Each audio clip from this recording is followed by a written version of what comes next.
কেটে গিয়েছে প্রায় ২৫ বছর, কিন্তু এখনও সেই স্মৃতি জলজল করছে পণ্ডা পরিবারের সদস্যদের কাছে। পুজোর ছুটিতে আসতে পারবেন না সেই খবর জানাতে কর্মস্থলে চিঠি লিখতে বসেছিলেন বীর সৈনিক জয়কৃষ্ণ পণ্ডা। আর ঠিক সেই সময় অতর্কিত আক্রমণ করে জঙ্গিরা। চিঠি লেখাটিও সমাপ্ত করতে পারেননি তিনি। সেদিন জঙ্গিদের গুলিতে শহীদ হয়েছিলেন বীর সৈনিক জয়কৃষ্ণ পণ্ডা। তার অসমাপ্ত সেই ছেঁড়া চিঠি ২৬শে জুলাই এলেই আজও বের করে পড়েন দাদা রাজকৃষ্ণ পণ্ডা। তাকে স্মরণ করে রাখতে অতীতের স্মৃতিও অনেক বদলে গিয়েছে তার জন্মস্থানের। একসময় তার বাড়ির স্টপেজের নাম ছিল বামুনের মোড়, কিন্তু বর্তমান সেই স্টপেজের নাম হয়েছে জয়কৃষ্ণ পণ্ডা মোড়।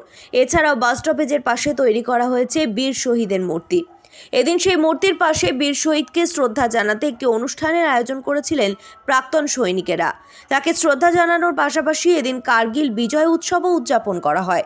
উপস্থিত ছিলেন বিশিষ্ট ব্যক্তিবর্গরা।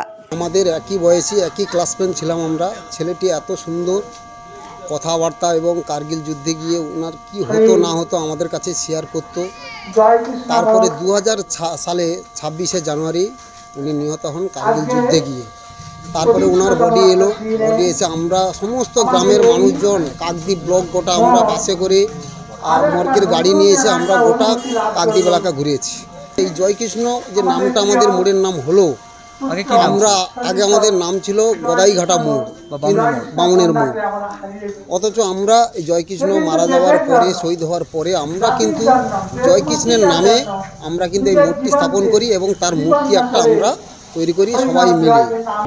ও পুজোর আগে আসবে এরকম 2000 সালে এরকম একটা কথা পেয়েছিল, কিন্তু এতে যুদ্ধের সময় কোনো ছুটি বাতিল, ছুটি কোনো পাবে না, সেটা আমাদেরকে চিঠি লিখে জানানোর চেষ্টা করছিল। ঠিক ওই মুহূর্তে রাত্রি 10টা-11টার দিকে অতর্কিত আক্রমণ হয় ওই শ্রীনগরে ক্যাম্পের উপরে। তখনই ও চিঠি ফেলে দিয়ে অ্যাটেম্প নিয়ে একটা চেষ্টা করছিল বাঁচার জন্য কি মারার জন্য, সঙ্গে সঙ্গে গ্রেনেড চার্জ করে। গ্রেনেড চার্জ করার পরে উনি ডেড হয়ে যায়। আর বেঁচে ছিল, হসপিটালে যেতে যেতে মারা গেছে। 2022 সালের 22শে জানুয়ারি উনি দ্রাস সেক্টরে লড়াই করতে গিয়ে মারা যান। আমরা 24শে জানুয়ারি আমরা খবর পাই এবং বডিও আসে এখানে। খবর পাই আমরা 22শে জানুয়ারিতে, কিন্তু আমাদের এখানে বডি এসছে 24শে জানুয়ারিতে। তখন আমি অলরেডি মহারাষ্ট্রে আমি তখন পোস্টিং ছিলাম আহমেদনগরে। আর আমরা জানতে পেরেছি একটু পরে, কারণ তখন তো এত মোবাইল এটা ছিল না, যার ফলে আমরা চিঠি মারফত জানতে পেরেছি। তখন সত্যিই যে আমরা একজন